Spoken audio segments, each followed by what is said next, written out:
Hello everyone, and welcome back to my channel. This is Rosh from the Poor Millennial Mom, and this channel is all about cash stuffing, budgeting, and debt repayment. So if you're into that, please stay tuned. Today we are going to be doing my July budget, and I'm going to try something a little bit different. So if you've seen some of my previous budget videos, I usually already have the budget written out and then I walk you through it. Today I'm actually going to go through the process of doing my entire budget on this spreadsheet.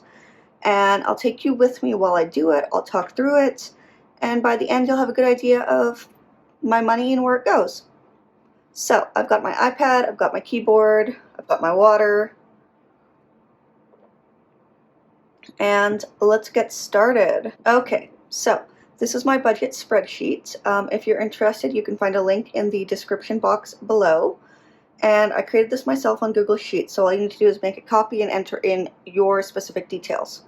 Anyways, so as you know, we've got income, and then I've got my 5 categories of must pay, variable, debt repayment, sinking funds and savings, and nice to have.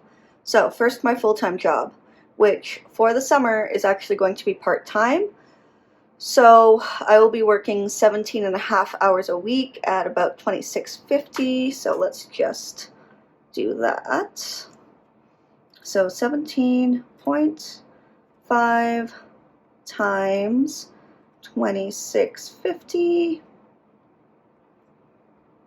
times, I think there's 4 weeks I'll be paid for. So $18.55, and that is before taxes. So let's call it actually $1,500. Okay, part-time job. So funnily enough, over July at least, my part-time job is going to be more like a full-time job.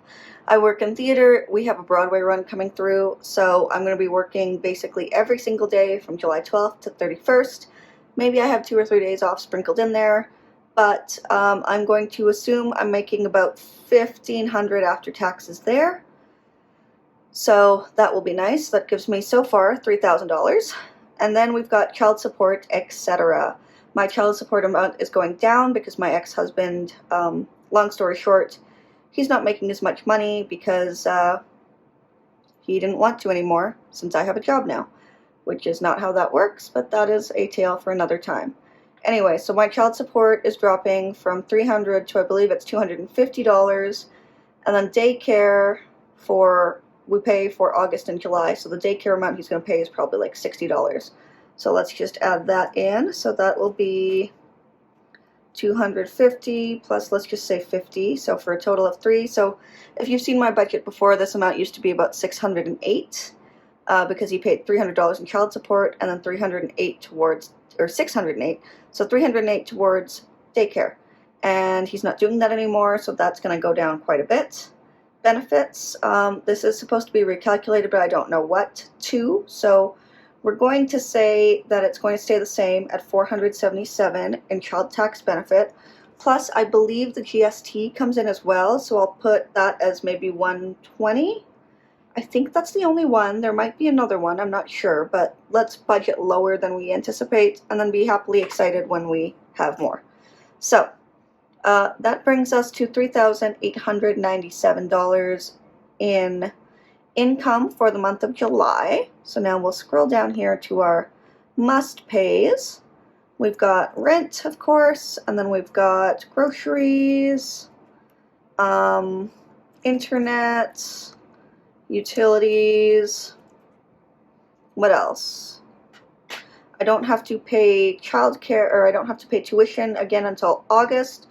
So I'm going to leave that off the July budget, but what else do we have? Oh, phone and daycare, and I think that's it.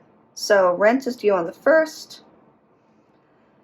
July rent is going to be paid from June, so I've been saving income in June to pay July. So this will be August rent. Groceries is also the 1st. I put all the money in for groceries on the 1st of the month. Internet's the 15th, utilities is the 15th, phone is the 19th, and daycare is the 20th. The planned amount for rent, my rent, if you've watched my other videos, is going up to $875. My groceries, I'm going to bump that up to $300 because the cost of food is going insane. My internet bill has gone up to $60. My utilities, I'm budgeting $200. My phone is going to stay at $65. And daycare, so my bill for July, which I just paid, was $52 after all subsidies and discounts were applied. But then there was a mix-up, and they actually overcharged me significantly, and there was a whole thing with the bank, and I went into overdraft, and I didn't have the money because they charged me $608 as opposed to $52, and it was a whole thing. So we're going to budget this at $300. That is probably more than it needs to be, but I don't want to be in that scenario again. So we're gonna over budget that one, and then that'll be nice in September. Maybe I can use that for daycare money and drop it from my budget for a month, or I can put that towards tuition for my kids because both my kids will be going into private school in September. But that puts my total bills at $1,800, leaving me at $2,097 left. I'm going to be honest, I feel like I'm forgetting something, so if you know what I'm forgetting, let me know. Variables. Okay, so I only have 2 variable categories for June. Food, this is going to be like fun stuff that I do with my kids when I take them out for lunches or something.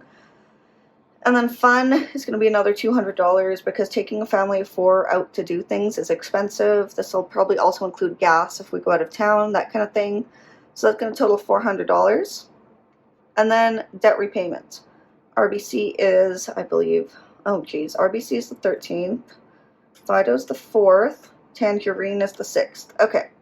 So I currently have 3 credit cards I'm paying off. RBC is going to go up. We're putting $180 onto that. There's a reason for that, which I'll explain in my debt repayment video. Fido, 75. Tangerine, 75. So that is $330, and then I want to put at least $500 into my snowball.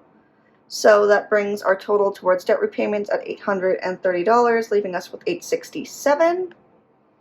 Then we have our sinking funds and savings. Now, something that's not on here, but that I realized I haven't been tracking, but it is coming out, is like general savings. So I'm going to add that category, and that one's an automatic, so it just comes out and I don't really worry about it. But I realize I need to put it on here, otherwise I run out of money. So travel is going to get $100. Christmas, I think we'll put $25. Health will be maybe $50. My health insurance kicks in halfway through June, so yeah, let's go $50. Car is going to get $100. 10% challenge will get, let's see, $38.97. So $3.90, I guess. I live in Canada, so we don't have dollar bills, and I don't want loonies and toonies everywhere, so that's what's going on here. And then general savings. So, okay, this one is interesting. I auto draft $25 a week into my savings fund. I also auto draft $50 a week into another savings fund, and then $25 towards investments. So we're only going to count the savings here. So that'll be $200. That leaves us with $2. Okay, maybe not. Maybe we're going to go with, I don't know, $100? $25 a week? Yeah? Okay. So my total for sinking funds and savings is $765. These might change. Sometimes I make a decision while I'm making the budget and then that changes. Like I might cut Christmas completely, and same with health. The 2 priorities right now are travel and car because those are the ones where I need the money like soon, like, you know, in September. So travel, I have a trip to Halifax that I'm going on for a conference, and that is going to be somewhere around $1,500 to $2,000. Now I'm very, very lucky. My co-author cannot make it, so he has given me his portion of the money, and so I'll be using that for most of it.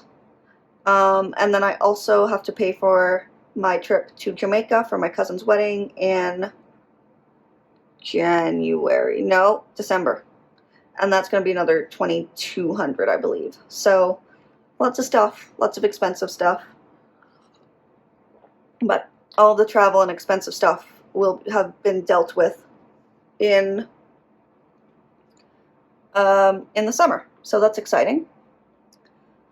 And come September, I can start throwing more money towards my other categories. So, yay. The other important category is car. I need to get a vehicle at this point in time. There's no ifs, ands, or buts about it. So I'm saving up for a vehicle. I actually have one. It just needs to be fixed, and I don't know how much that fix is going to cost because I don't know anything about cars. And then I also need to pay for driver's training, which is quite expensive. So that is that. So yeah, we have $102 left. And so this last category is nice to have. So these are the ones that I could cut if I needed to, if the money was tight. So for example, accepted is like $65 a month. I have been waffling over getting rid of accepted. It's kind of a network for academics. They have online meetups and writing workshops and all of that. And while I do really love it, I don't know if I can swing it, but it would be really valuable to get that input before I go to the conference. So I kind of need to figure that out. Instant Ink has gone up to $10. Disney is $9. I think Disney is $9. Amazon is $5. Spotify is $5. And I'm not going to put anything into household. So that makes my totals here $94 and leaves me $8 left. The way this spreadsheet is set up, because I was a bookkeeper in a former life, is income minus expenses gives us the amount left. If this amount left is negative, it turns red, like fire engine red. Here, let me show you. If I put $20 here in Spotify, it's going to turn red. That tells me somewhere I need to cut something to make my budget balance. So that is very useful for me because I never want to be caught unawares when it comes to my budget. So that's what that is. And I think that is it for my video. So if you see, now all this being said, this is just a budget. This is an estimate. I don't actually know if I might have more than $1,500 in my part-time job. I might get more than $1,500 in my full-time job. My child support amount might go up. My benefits might be more than I anticipate. Or I might come up with a fifth income stream through selling things, and that could increase what I have. So we will see. Okay, so that is it for my video. That is my budget for July for July 2022. If you enjoyed this video, please hit the like button. Please subscribe to my channel and leave some feedback down below. I would love to know what you have in your budget, what your saving categories are, and what you think I could cut. But I also would like to remind you that personal finance is very personal. So what works for my budget might not work for yours. I have 2 kids. I am a single parent who is responsible for their bills. So my bills might be higher than yours. And just because of the way my lifestyle is set up, sometimes I can't work full time because daycare is too expensive, or, you know, the rent has gone up, or anything like that. So, yeah, be kind, be gentle, and I hope to hear from you. Thanks again. Bye.